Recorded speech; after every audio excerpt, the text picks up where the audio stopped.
Hello and welcome back to Baby Alice's Stories. We now return to Little Women by Louisa May Alcott.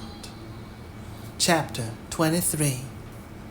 Aunt March settles the question. Like bees swarming after their queen, mother and daughters hovered about Mr. March the next day, neglecting everything to look at. Neglecting everything to look at, wait upon, and listen to the new invalid, who was in a fair way to be killed by kindness. As he sat propped up in a big chair by Beth's sofa, with the other three close by, and Hannah popping in her head now and then to peek at the dear man, nothing seemed needed to complete their happiness. But something was needed, and the elder ones felt it, though none confessed the fact. Mr. and Mrs. March looked at one another with an anxious expression as their eyes followed Meg. Jo had sudden fits of sobriety and was seen to shake her fist at Mr. Brooks' umbrella, which had been left in the hall. Meg was absent-minded, shy, and silent, started when the bell rang, and colored when John's name was mentioned. Amy said, "Everyone seemed waiting for something and couldn't settle down, which was queer, since father was safe at home." And Beth innocently wondered why their neighbors didn't run over as usual. Laurie went by in the afternoon, and seeing Meg at the window, seemed suddenly possessed with a melodramatic fit, for he fell down on one knee in the snow, beat his breast, tore his hair, and clasped his hands imploringly, as if begging some boon. And when Meg told him to behave himself and go away, he wrung imaginary tears out of his handkerchief, and staggered round the corner as if in utter despair. "What does the goose mean?" said Meg, laughing and trying to look unconscious. "He's showing you how your John will go on by and by. Touching, isn't it?" answered Jo scornfully. "Don't say my John. It isn't proper or true." But Meg's voice lingered over the words as if they sounded pleasant to her. "Please don't plague me, Jo. I've told you I don't care much about him, and there isn't to be anything said.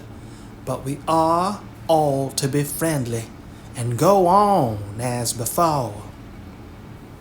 "We can't, for something has been said, and Laura's mischief has spoiled you for me. I see it, and so does Mother. You are not like your old self a bit, and seem ever so far away from me. I don't mean to plague you, and will bear it like a man, but I do wish it was all settled. I hate to wait, for if you mean ever to do it, make haste and have it over quickly," said Jo pettishly. "I can't say anything till he speaks, and he won't because father said I was too young," began Meg, bending over her work with a queer little smile, which suggested that she did not quite agree with her father on that point. "If he did speak, you wouldn't know what to say, but would cry or blush or let him have his own way instead of giving a good, decided no. I'm not so silly and weak as you think. I know just what I should say, for I've planned it all, so I needn't be taken unawares. There's no knowing what may happen, and I wish to be prepared." Joe couldn't help smiling at the important air which Meg had unconsciously assumed, and which was as becoming as the pretty color varying in her cheeks. "What would you mind telling me what you'd say?" asked Joe more respectfully. "Not at all. You are 16 now, quite old enough to be my confidante, and my experience will be useful to you by and by, perhaps, in your own affairs of this sort." Don't mean to have any. It's fun to watch other people philander, but I should feel like a fool doing it myself," said Joe, looking alarmed at the thought. "I think not. If you liked anyone very much, and he liked you," Meg spoke as if to herself, and glanced out at the lane where she had often seen lovers walking together in the summer twilight. "I thought you were going to tell your speech to that man," said Joe, rudely shortening her sister's little reverie. Reverie,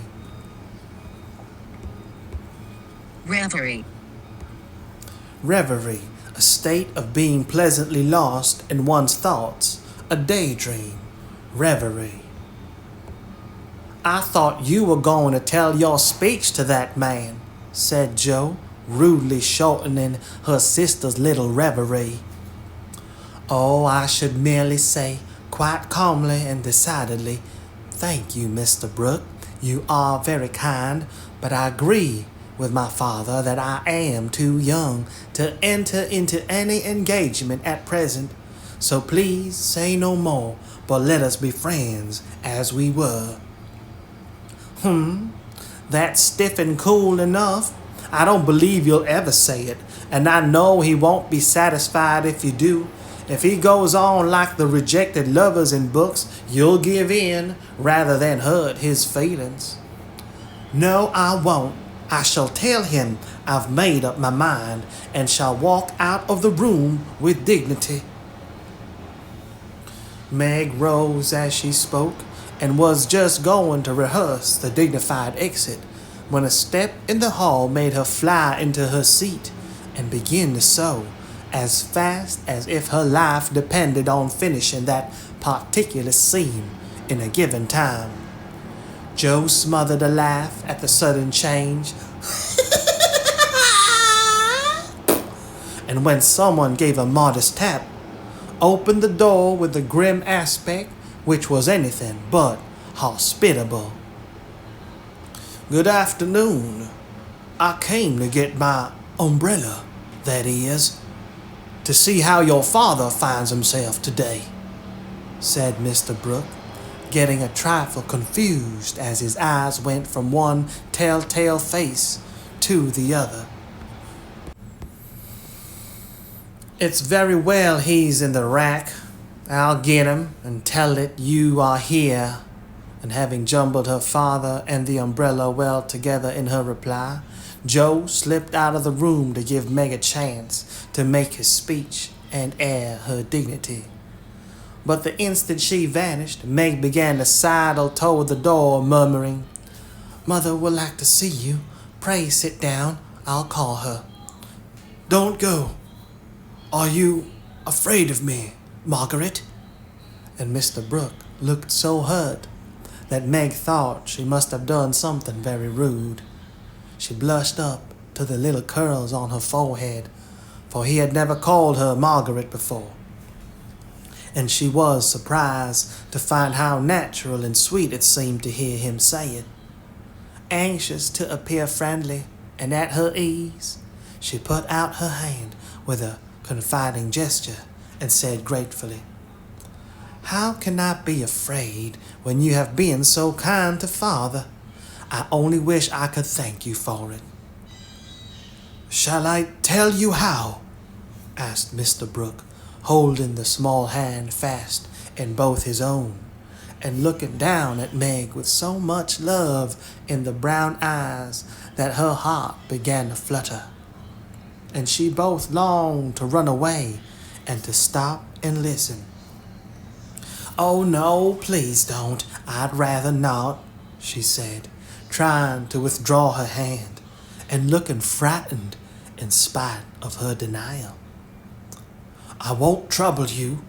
I only want to know if you care for me a little, Meg.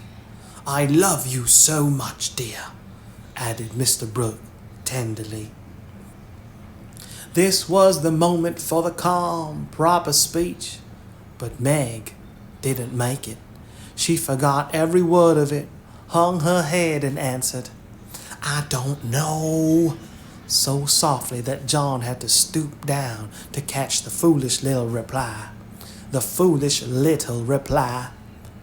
He seemed to think it was worth the trouble, for he smiled to himself as if quite satisfied, pressed the plump hand gratefully, and said in his most persuasive tone, "Will you try and find out?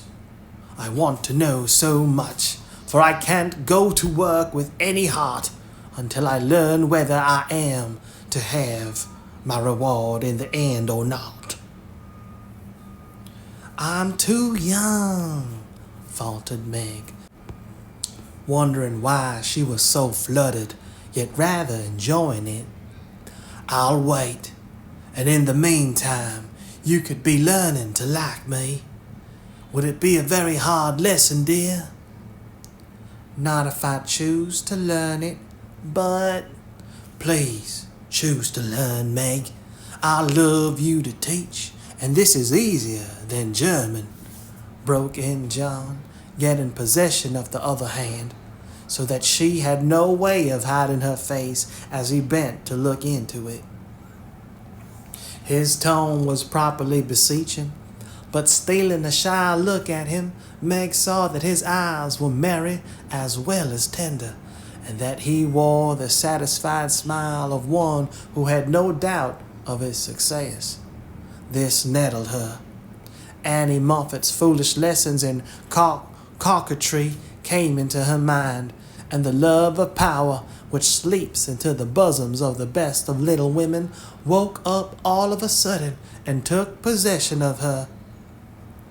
She felt excited and strange, and not knowing what else to do, followed a capricious impulse, and withdrawing her hands and said petulantly, "I don't choose. Please go away and let me be."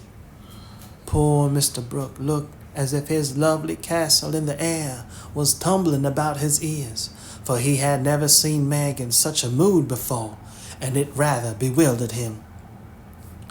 "Do you really mean that?" he asked anxiously, following her as she walked away. "Yes, I do. I don't want to be worried about such things. Father says I needn't. It's too soon, and I'd rather not." "Mayn't I hope you'll change your mind by and by? I'll wait and say nothing till you have had more time.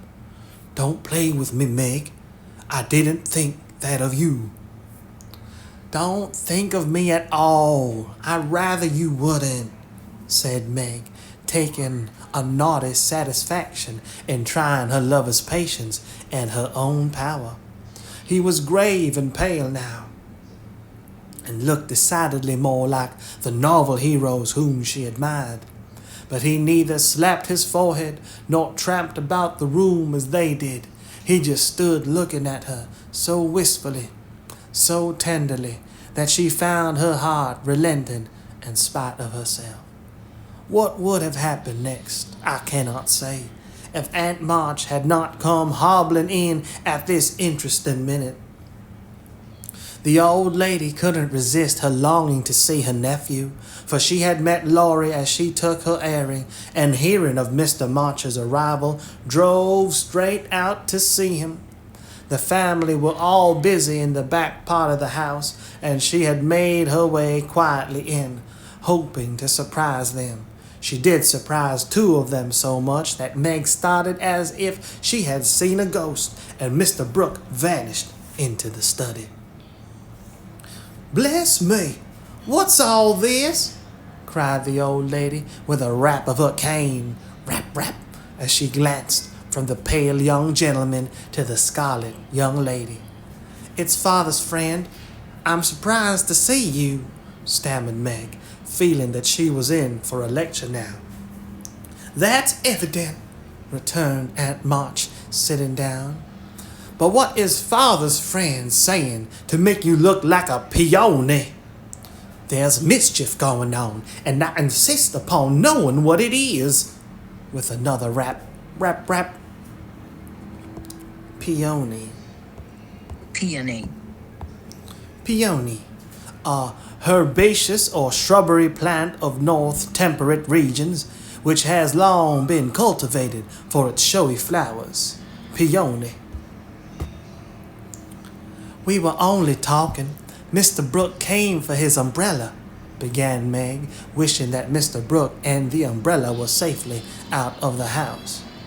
"Brooke? That boy's tutor? I understand now. I know all about it. Joe blundered into a wrong message in one of your father's letters, and I made her tell me. You haven't gone and accepted him, child," cried Aunt March, looking scandalized. "Hush, he'll hear. Shan't I call Mother?" said Meg, much troubled. "Not yet. I've something to say to you. And I must free my mind at once. Tell me, do you mean to marry this cook? If you do, not one penny of my money ever goes to you. Remember that, and be a sensible girl," said the old lady impressively. Now Aunt March possessed in perfection the art of rousing the spirit of opposition in the gentlest of people, and enjoyed doing it. The best of us have a spice of perversity in us, especially when we are young and in love. If Aunt March had begged Meg to accept John Brooke, she would probably have declared she couldn't think of it. But as she was peremptorily ordered not to like him, she immediately made up her mind that she would. Inclination, as well as perversity, made the decision easy, and being already much excited, Meg opposed the old lady with unusual spirit. "I shall marry whom I please, Aunt March, and you can leave your money to anyone you like," she said, nodding her head with a resolute air. "Highty-tighty, is that the way you take my advice, miss? You'll be sorry for it by and by when you've tried love in a cottage and found it a failure." It can't be a worse one than some people find in big houses," retorted Meg. Aunt March put on her glasses and took a look at the girl, for she did not know her in this new mood. Meg hardly knew herself. She felt so brave and independent, so glad to defend John and assert her right to love him if she liked.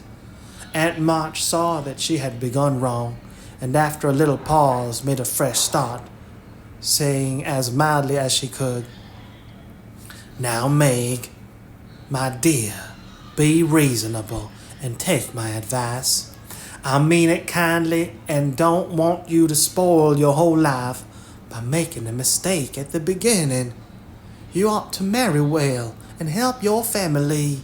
It's your duty to make a rich match, and it ought to be impressed upon you.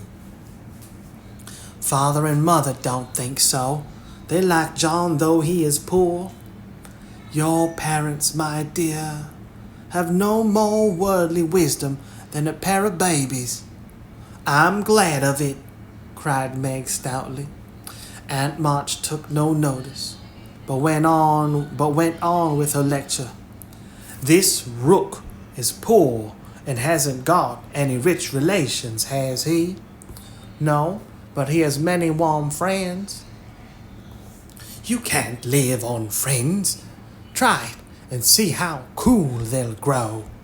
He hasn't any business, has he?" "Not yet. Mr. Lawrence is going to help him."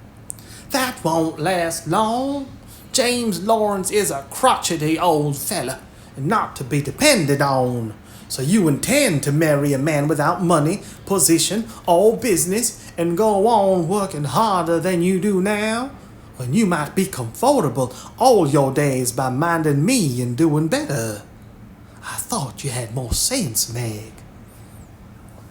I couldn't do better if I waited half my life. John is good and wise. He's got heaps of talent. He's willing to work and sure to get on. He's so energetic and brave. Everyone likes and respects him. And I'm proud to think he cares for me, though I'm so poor and young and silly, said Meg, looking prettier than ever in her earnestness. He knows you've got rich relations, child. That's the secret of his liking, I suspect. Aunt March, how dare you say such a thing? John is above such meanness, and I won't listen to you a minute if you talk so, cried Meg indignantly, forgetting everything but the injustice of the old lady's suspicions. My John wouldn't marry for money any more than I would. We are willing to work and we mean to wait. I'm not afraid of being poor, for I've been happy so far, and I know I shall be with him because he loves me and I... Meg stopped there, remembering all of a sudden that she hadn't made up her mind, that she had told her John to go away, and that he might be overhearing her inconsistent remarks. Aunt March was very angry, for she had set her heart on having her pretty niece make a fine match, and something in the girl's happy young face made the lonely old woman feel both sad and sour. Well, I wash my hands of the whole affair. You are a willful child, and you've lost more than you know by this piece of folly. No, I won't stop. I'm disappointed in you and haven't spirits to see your father now. Don't expect anything from me when you are married. Your Mr. Brooks' friends must take care of you. I'm done with you forever. And slamming the door in Meg's face, Aunt March drove off in high dudgeon. She seemed to take all the girl's courage with her, for when left alone, Meg stood for a moment, undecided whether to laugh or cry. Before she could make up her mind, she was taken possession of by Mr. Brooke, who said all in one breath, I couldn't help hearing, Meg. Thank you for defending me, and Aunt March for proving that you do care for me a little bit. I didn't know how much till she abused you, began Meg, and I needn't go away, but my stay be happy. May I, dear? Here was another fine chance to make the crushing speech and the stately exit, but Meg never thought of doing either, and disgraced herself forever in Joe's eyes by meekly whispering, Yes, John, and hiding her face on Mr. Brooks' waistcoat.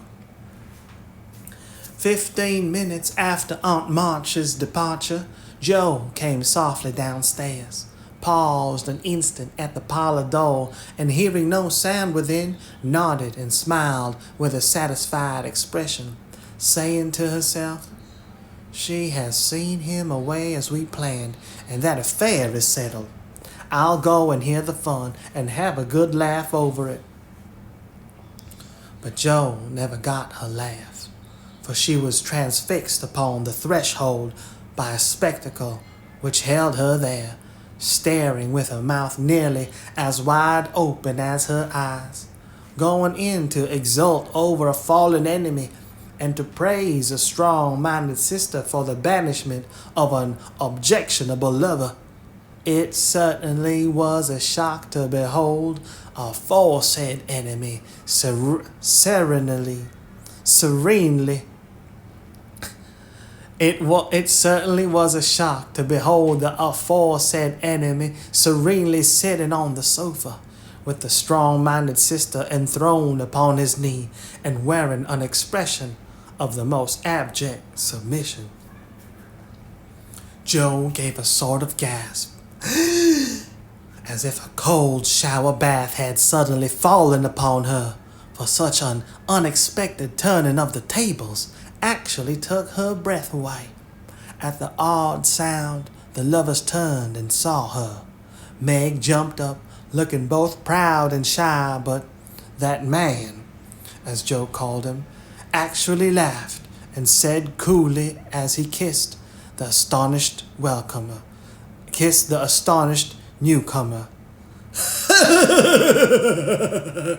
Sister Joe, congratulate us. This was adding insult to injury. It was altogether too much, and making some wild demonstration with her hands, Joe vanished without a word. Rushing upstairs, she startled the invalids by exclaiming tragically as she burst into the room, "Oh, do somebody go down quick! John Brooke is acting dreadful, and Meg likes it." Mr. and Mrs. March left the room with speed, and casting herself upon the bed, Joe cried and scolded tempestuously as she told the awful news to Beth and Amy.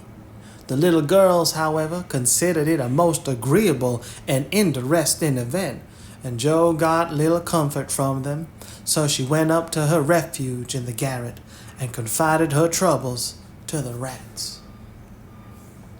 Nobody ever knew what went on in that parlor that afternoon, but a great deal of talking was done, and quiet Mr. Brooke astonished his friends by the eloquence and spirit with which he pleaded his suit, told his plans, and persuaded them to arrange everything just as he wanted it. The tea bell rang before he had finished, describing the paradise which he meant to earn for Meg, and he proudly took her in to supper, both looking so happy that Joe hadn't the heart to be jealous or dismal. Amy was very much impressed by Joe's devotion and Meg's dignity.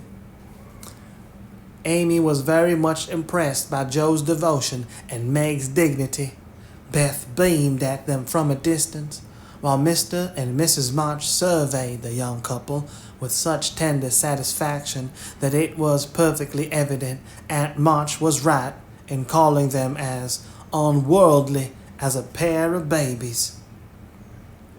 No one ate much, but everyone looked very happy, and the old room seemed to brighten up amazingly when the first romance of the family began there. You can't say nothing pleasant ever happens now, can you, Meg?" said Amy, trying to decide how she would group the lovers in a sketch she was planning to make. "No, I'm sure I can't. How much has happened since I said that? It seems a year ago," answered Meg, who was in a blissful dream, lifted far above such common things as bread and butter. "The joys come close upon the sorrows this time, and I rather think the changes have begun," said Mrs. March. "In most families there comes, now and then, a year full of events. This has been such a one, but it ends well after all." "Hope the next will end better," muttered Joe, who found it very hard to see Meg absorbed in a stranger before her face, for Joe loved a few persons very dearly and dreaded to have their affection lost or lessened in any way. "I hope the third year from this will end better. I mean it shall, if I live to work out my plans," said Mr. Brooke, smiling at Meg as if everything had become possible to him now. "Doesn't it seem very long to wait?" asked Amy, who was in a hurry for the wedding. "I've got so much to learn before I shall be ready. It seems a short time to me," answered Meg, with a sweet gravity in her face never seen there before. You have only to wait. I am to do the work," said John, beginning his labors by picking up Meg's napkin with an expression which caused Joe to shake her head and then say to herself with an air of relief as the front door banged, "Here comes Laurie. Now we shall have some sensible conversation." But Joe was mistaken, for Laurie came prancing in, overflowing with good spirits, bearing a great bridal-looking bouquet for Mrs. John Brooke, and evidently laboring under the delusion that the whole affair had been brought about by his excellent management. I knew Brooke would have it all his own way. He always does, for when he makes up his mind to accomplish anything, it's done through the sky falls, said Laurie when he had presented his offering and his congratulations. Much obliged for that recommendation. I take it as a good omen for the future and invite you to my wedding on the spot, answered Mr. Brooke, who felt at peace with all mankind, even his mischievous pupil. I'll come if I'm at the ends of the earth, for the sight of Joe's face alone on that occasion will be worth a long journey. You don't look festive, ma'am. What's the matter? Asked Laurie, following her into a corner of the parlor, whither all had adjourned to greet Mr. Lawrence. I don't approve of the match, but I've made up my mind to bear it, and shall not say a word against it, said Joe solemnly. You can't know how hard it is for me to give Meg up, she continued with a little quiver in her voice. You don't give her up, you only go halves, said Laurie consolingly. It can never be the same again. I've lost my dearest friend, sighed Joe. You've got me anyhow. I'm not good for much, I know, but I'll stand by you, Joe, all the days of my life. Upon my word, I will.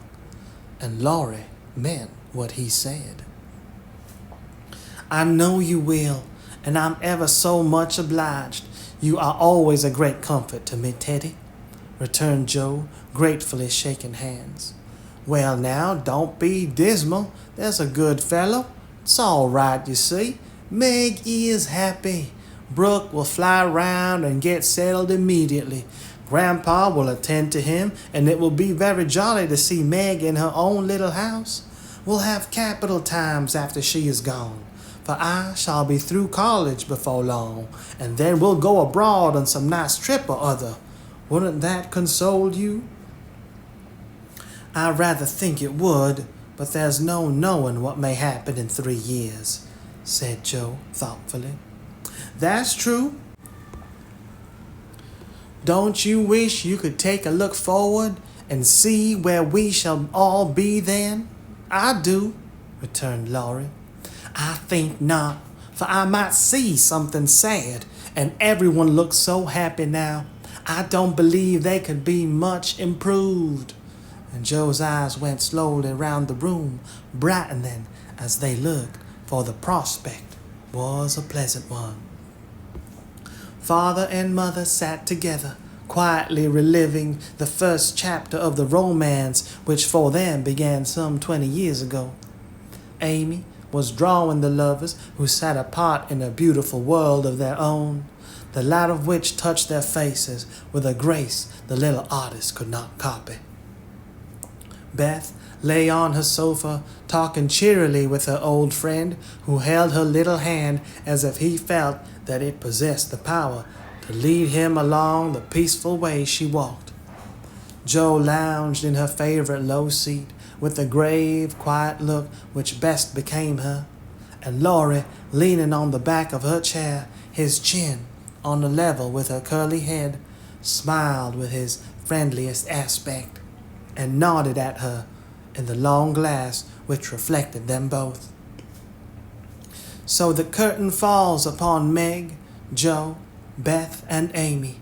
Whether it ever rises again depends upon the reception given the first act of the domestic drama called Little Women.